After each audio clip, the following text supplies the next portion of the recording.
欢迎来到新闻频道。当您订阅频道时，演员们会很高兴。迪丽热巴白纱蝴蝶结造型梦幻释出，困笼中的白天鹅美得不真实。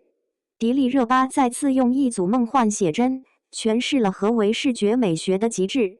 身着白色蝴蝶结纱裙的她，被置于金属龙状装置中，仿佛一只优雅又桀骜的精灵，在柔光与静默中缓缓舒展。她既像童话里误入囚笼的白天鹅，又如一位清醒独立的时尚缪斯，用无声语言诉说着矛盾又动人的美感。这套造型以极具少女感的蝴蝶结为点睛设计，搭配雪白轻盈的纱裙，勾勒出迪丽热巴天鹅般的身姿。抹胸设计精致得体，露出她优雅的锁骨与颈线，肌肤在灯光下泛出瓷白光泽，仿佛是一件被雕琢出的艺术品。蝴蝶结的灵动与金属笼子的冰冷形成强烈对比，一刚一柔，一梦一实，完美构筑出困境中的美人视觉意象。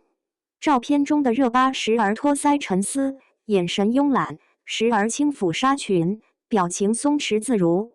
无论是凝视镜头的清冷一瞥，还是放空时的若有所思，她都能将静态画面转化为带有情绪张力的叙事语言。她的每一个角度都像被精心计算过的画作，无需过多动作，便能将梦幻与优雅这两个原本相对抽象的词语具象化，化作可感的美感冲击。尤其是在侧颜镜头中，迪丽热巴展现出极高的骨香美，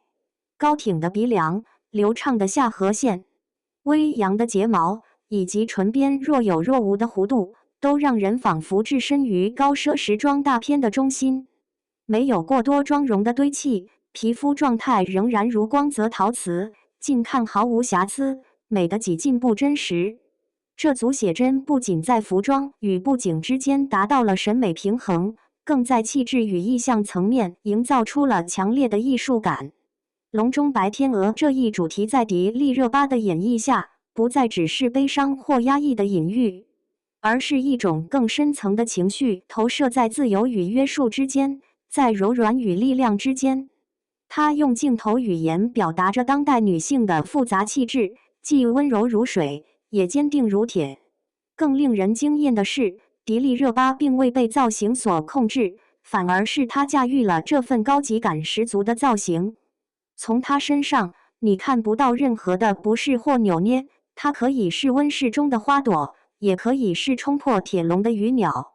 这种自如切换的能力，正是她多年来在荧幕和时尚圈积累的表现力沉淀。网友们纷纷感叹，这简直是雕塑级美貌。热巴的颜值和氛围感强得可怕。每一帧都可以做封面。确实，面对这组仿佛来自童话世界的艺术照，哪怕是最挑剔的镜头也找不到丝毫破绽。它不仅再次验证了内娱颜值天花板的美誉，更以强大的镜头表现力征服了摄影师与观众的审美。梦幻与优雅并不矛盾，清冷与柔情也可以并存。迪丽热巴用这组写真告诉我们，真正高级的美从不流于表面，而是藏在每一缕光影、每一个眼神的细节之中。当她轻盈回眸，仿佛时光静止，美也随之封神。